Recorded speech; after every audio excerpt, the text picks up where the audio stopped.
we know what a brilliant, in inverted commas, strategist Putin is. If a deal is done, as Putin has suggested, I don't think anybody thinks that Putin will stop there. But at the moment, he's casting crumbs, as it were, at Ukraine. And yeah, whatever happens in Ukraine could have a severe impact. And if they can get away with it in Ukraine, then why not there? Next time in Moscow. Oh, that's an interesting one. I don't know. I'll get a little heat on that one, but I could see it possibly happening. Just before we look at the demands that Putin has put for peace, as recorded in Reuters today, I think it's worth just considering the impact of the Alaska summit this time last week. And Kaja Kallas, the top European Union diplomat on the BBC, said that Putin got absolutely everything he wanted in his wildest dreams. He wanted a picture with President Trump on the front pages of every newspaper, every TV channel around the world, showing that he was back on the world stage, and he got exactly that. He didn't want any sanctions, and he didn't get any of those. He put out an almost ridiculous requirements for peace that nobody could agree. And those requirements are now coming to the fore, and as Reuters are saying them. The first one is about territory. Putin wants the whole of the Donbas. Donetsk and Luhansk,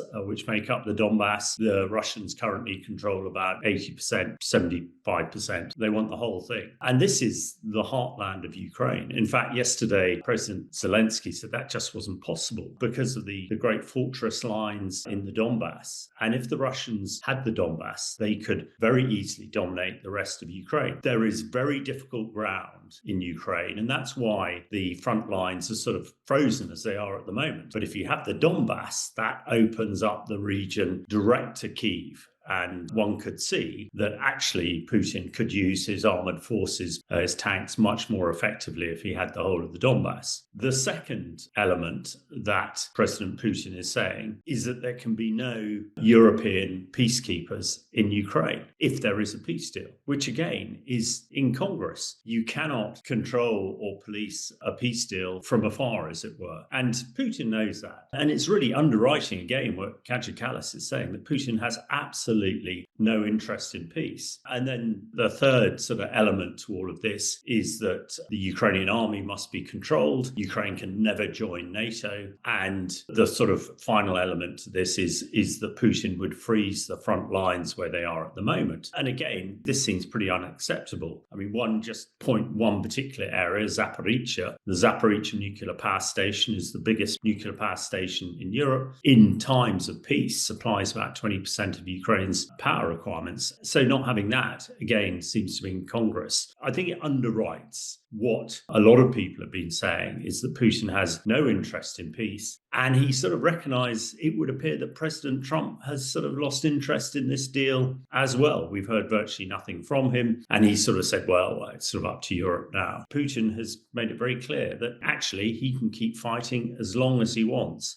Most observers, and Christopher Steele, the former MI6 senior officer who was an expert on Russia, has recently said that any pause, any ceasefire, will allow Putin to rebuild his beleaguered army and build it up again. I think this is another ruse by Putin. And Kaja Kallas, again this morning, said that everything Putin is saying is setting a trap for Europe and Ukraine.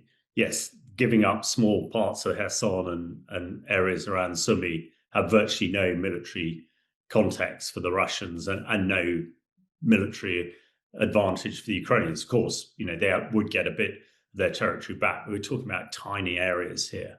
Now, if Putin was prepared to give up, as I said, areas of Zaporizhzhia and the Zaporizhzhia nuclear power station, then that would be really meaningful. I mean, there are three major cities in this area that still Ukraine very much controls. It is also what they call the fortress lines. It's a huge defensive position that the Ukrainians have built up, which is why Russia can't get any further, and which is why the military assessment, it would take them 4 years to get there. And once the Donbas falls, the ground sort of opens up all the way west towards Kyiv. So I think that's why it is so pivotal and important. And the Ukraine has developed this fortress lines because the ground lends for defense. But if you give that up, then the ground lends to attack. It's not just a question of giving up several thousand square miles of Ukraine to the Russians. It's the possibilities there are on. If we go all the way back to 24th of February 2022, the aims of Putin's special military operation were the complete subjugation of Ukraine.